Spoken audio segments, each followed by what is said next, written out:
Good morning. आज हम पढ़ेंगे एक्टोकार्पस का सेक्सुअल रिप्रोडक्शन, लैंगिक जनन। पिछले वीडियो में हमने पढ़ा था एक्टोकार्पस की संरचना, उसका प्राप्ति स्थान, स्ट्रक्चर और अलैंगिक जनन। आज हम पढ़ रहे हैं लैंगिक जनन। तो जिस प्रकार अलैंगिक जनन में एक्टोकार्पस में प्लूरीलोक्यूलर स्पोरेंजिया बनती हैं और यूनिलोक्यूलर स्पोरेंजिया बनती हैं, उनके अंदर स्पोर्स बनते हैं, जूस्पोर्स बनते हैं। ऐसे ही लैंगिक जनन में स्पोरेंजिया के स्थान पर गैमेटेंजिया बनती हैं और उसमें गैमीट्स बनते हैं और गैमीट्स के फ्यूज़न से जाइगोट बनता है। इस प्रकार से सेक्सुअल रिप्रोडक्शन होता है जहाँ गैमीट्स का फ्यूज़न होता है। तो एक्टोकार्पस में दो प्रकार के प्लांट्स पाए जाते हैं। एक तो गैमेटोफिटिक प्लांट होता है और एक स्पोरोफिटिक प्लांट होता है। तो जो स्पोरोफिटिक प्लांट है, बीजाणुद्भिद पौधा, उसके ऊपर सिर्फ बीजाणुधानियाँ बनती हैं। तो पिछली वीडियो में हमने देखा था किस तरह से बीजाणुद्भिद पौधा है, एक्टोकार्पस का शाखित पौधा है, तंतु वाला पौधा है। उस तंतु वाले पौधे के ऊपर दो प्रकार की बीजाणुधानियाँ लग रही हैं, बहुकोष्ठकीय बीजाणुधानियाँ और एक कोष्ठकीय बीजाणुधानियाँ।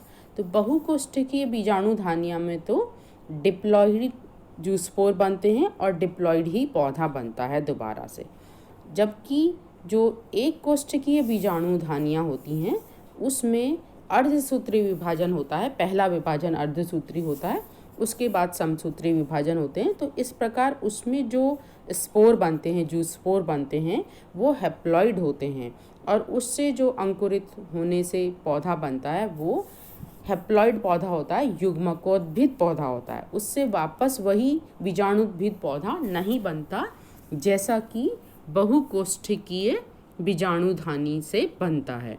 तो एक कोष्ठकीय बीजाणुधानी से युग्मकोद्भिद पौधा बनता है और युग्मकोद्भिद पौधे पर ही सिर्फ गैमेटेंजिया बनती हैं। जो डिप्लॉइड पौधा है, बीजाणुद्भिद पौधा है, उस पर युग्मक धानियाँ नहीं बनती।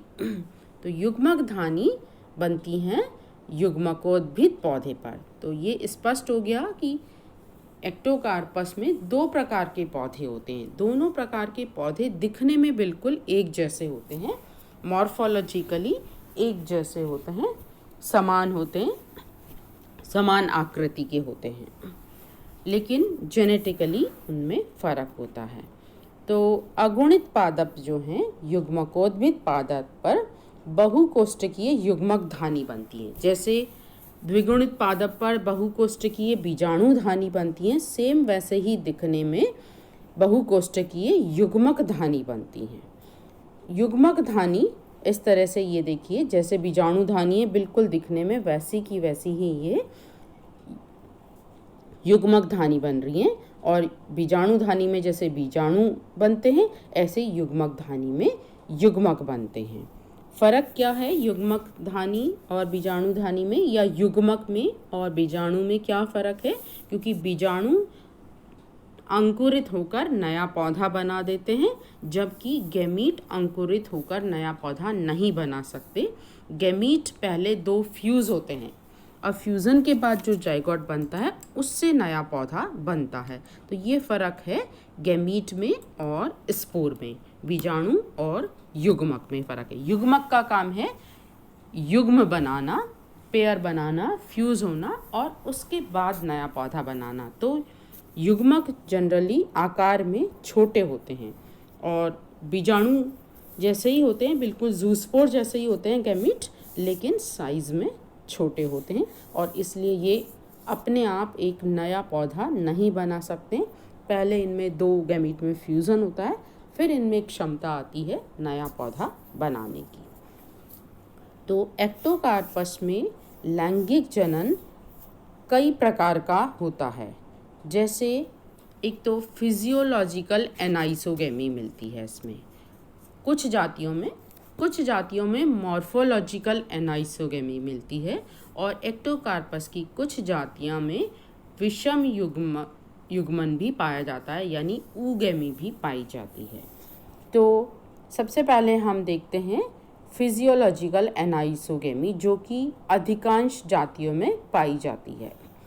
तो फिजियोलॉजिकल एनाइसोगेमी का मतलब आकार में तो ये एक समान होते हैं, आकारिकी रूप से एक बिल्कुल एक जैसे हैं, लेकिन फिजियोलॉजी इनकी डिफरेंट होती है, इसलिए इनको प्लस और माइनस गैमीट हम कहते हैं। फीमेल गैमीट को प्लस और मेल गैमीट को माइनस, प्लस और माइनस प्रभेद के स्ट्रेन के ये गैमीट होते हैं।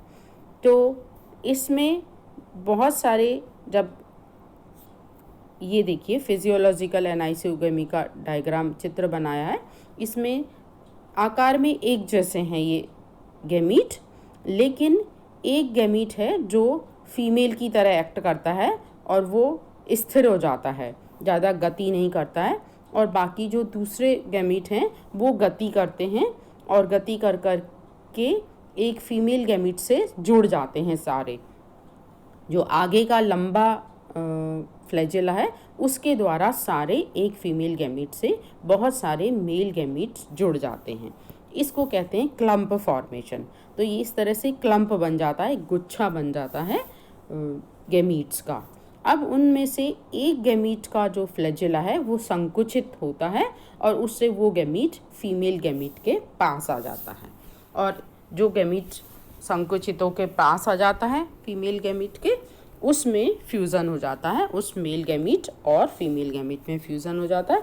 बाकी सारे गैमीट जो मेल गैमीट हैं वो वापस पानी में चले जाते हैं। तो इस प्रकार से उन दोनों गैमीट में फ्यूज़न होता है, फिर उन दोनों के न्यूक्लियस का फ्यूज़न हो जाता है, मेल और फीमेल गैमीट के न्यूक्लियस का फ्यूज़न हो जाता है और जाइगोट बन जाता है। तो इस तरह से यहाँ पे हम देखते हैं कि वैसे तो साइज़ में एक जैसे हैं गैमीट, लेकिन फिजियोलॉजी की कार्य के रूप से वो अलग अलग हैं। एक फीमेल की तरह एक्ट करता है और दूसरे मेल की तरह एक्ट करते हैं। तो इसको फिजियोलॉजिकल एनाइसोगेमी कहते हैं। तो इस तरह से जाइगोट का निर्माण हुआ उनके फ्यूज़न से, और ये जाइगोट फिर है तुरंत ही जर्मिनेट होकर नया पौधा बनाता है। अभी तक हमने जो शैवाल पढ़े हैं उनमें सभी में अलवणीय जल के शैवाल थे वो, और वहाँ जाइगोट बनने के बाद रेस्टिंग स्टेज विश्रामावस्था आती है। लेकिन ये समुद्री शैवाल है, समुद्र में पाया जाता है, और यहाँ पर जाइगोट बनने के बाद कोई विश्राम अवस्था नहीं है और तुरंत ही ये अंकुरण हो जाता है इसका। अलवणीय जलीय शैवाल में ज़्यादातर गर्मी का मौसम है वो पूरा विश्रामावस्था में निकलता है, और अगली जब मौसम आता है, बरसात का मौसम आता है, तब दोबारा उनमें अंकुरण होता है। तो इतनी देर वो विश्राम अवस्था में रहता है, मोटी भित्ति वाला जाइगोट बन जाता है। यहाँ पर ऐसा नहीं है, एक्टोकार्पस समुद्री शैवाल है और इसमें जाइगोट में कोई रेस्टिंग स्टेज नहीं होती और तुरंत ही अंकुरण होकर नया पौधा बन जाता है। तो जाइगोट के अंकुरण से दोबारा बीजाणुद्भिद पौधे का निर्माण होता है। यहाँ पर मियोसिस नहीं होती जाइगोट के अंकुरण के समय, और बीजाणुद्भिद पौधा बनता है। तो ये फिजियोलॉजिकल एनाइसोगेमी हमने देखा। कुछ जातियों में फिजियोलॉजिकल एनाइसोगेमी होती है, कुछ जातियों में मॉर्फोलॉजिकल एनाइसोगेमी पाई जाती है। तो मॉर्फोलॉजिकल एनाइसोगेमी आकारिकी असमयुग्मन।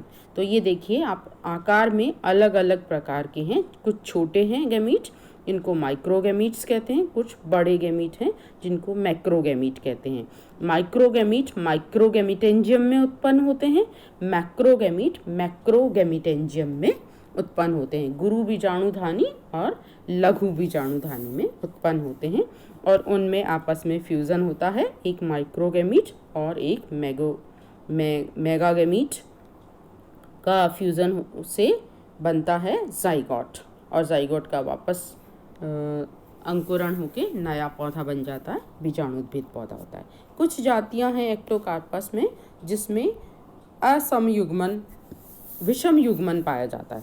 असम युग्मन तो उसमें भी है जहाँ मोटाइल होते हैं, लेकिन विषम युग्मन उसको कहते हैं हम जहाँ कम से कम एक जो गैमीट है वो नॉन मोटाइल होता है, तब हम उसे विषम युग्मन या ऊगेमस प्रकार का रिप्रोडक्शन कहते हैं। तो कुछ जातियों में ऐसा भी होता है इसमें कि दोनों मोटाइल नहीं होते, एक गैमीट नॉन मोटाइल होता है, वो फीमेल एग कहलाता है, जबकि दूसरा गैमीट मोटाइल हैं जो कि मेल कहलाते हैं। तो इस तरह से ऊगोनिया और एंथेरिडिया कहलाती हैं ये जो युग्मक धानी हैं, जिसमें फीमेल गैमीट और मेल गैमीट बनते हैं और उनके फ्यूज़न से फिर जाइगोट बनता है और जाइगोट के अंकुरण से वापस बीजाणुद्भिद उत्पन्न हो जाते हैं। तो इस प्रकार से जो एक्टोकार्पस का जीवन चक्र है, लाइफ साइकिल है, वो 2 प्रकार के पौधों से मिलके बनी है, एक के बाद एक ऑल्टरनेट आता है। बीजाणुद्भिद होता है, उसके बाद युग्मकोद्भिद पौधा आता है, फिर बीजाणुद्भिद पौधा आता है। लेकिन ये दोनों ही पौधे बीजाणुद्भिद और युग्मकोद्भिद दिखने में एक जैसे हैं, इसलिए इसको हम कहते हैं आइसोमॉर्फिक ऑल्टरनेशन ऑफ जनरेशन, समाकृतिक पीढ़ी एकांतरण। समान आकृति की पीढ़ियां हैं, युग्मकोद्भिद पीढ़ी और बीजाणुद्भिद पीढ़ी। तो ये हम चित्र में देख सकते हैं, आइसोमॉर्फिक ऑल्टरनेशन ऑफ जनरेशन ये दिखाया है इसमें। स्पोरोफाइट पौधा है, ऊपर सबसे ऊपर देखिए आप इसमें चित्र में काले रंग में ये दिखाया है। इसमें एसेक्सुअल रिप्रोडक्शन होता है, प्लूरिलोक्यूलर स्पोरेंजिया बनती हैं, उसमें जूस्पोर बनते हैं, वापस स्पोरोफिटिक पौधा बन जाता है। दूसरा नीचे की तरफ गोले में आप देखिए, इधर राइट हैंड साइड में यूनिलोक्यूलर स्पोरेंजिया बन रही हैं। यूनिलोक्यूलर स्पोरेंजिया बनते समय मियोसिस होता है, इसलिए यहाँ पे मियोस्पोर बनते हैं और मियोस्पोर के अंकुरण से गैमिटोफिटिक पौधा बनता है, वापस वही नहीं बनता स्पोरोफाइट जैसा कि एसेक्सुअल रिप्रोडक्शन में बनता है। तो यहाँ यूनिलोक्यूलर स्पोरेंजिया से ये बन गया गैमिटोफिटिक पौधा, N नंबर है क्रोमोसोम का। इनके जर्मिनेशन से इनमें फिर गैमिटेंजिया बनती हैं।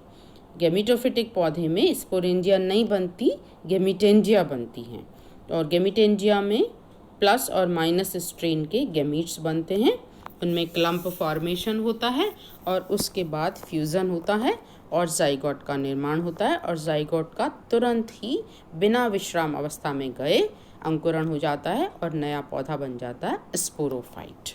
तो ये चित्र में आप देखिए, स्पोरोफाइट और गैमिटोफाइट दोनों दिखने में बिल्कुल एक जैसे पौधे हैं।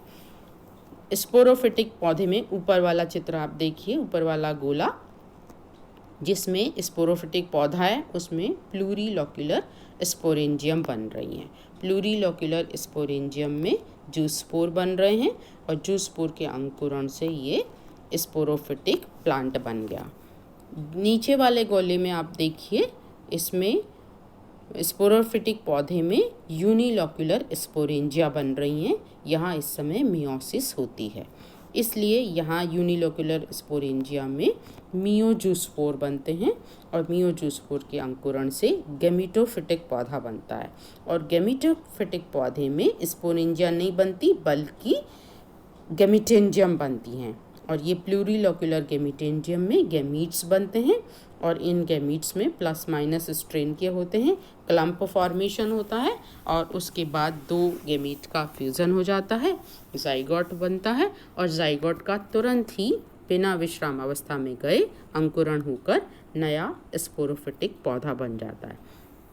तो इस प्रकार एक्टोकार्पस की लाइफ साइकिल में 2 प्रकार के पौधे पाए जाते हैं, sporophytic plant and gametophytic plant, जो कि आकारिकी रूप में एक जैसे होते हैं। तो यहाँ स्पष्ट पीढ़ी एकांतरण है हैप्लॉइड पीढ़ी और डिप्लॉइड पीढ़ी के बीच में, लेकिन ये आकार रूप में एक जैसे हैं, इसलिए इनको आइसोमॉर्फिक ऑल्टरनेशन ऑफ जनरेशन कहते हैं।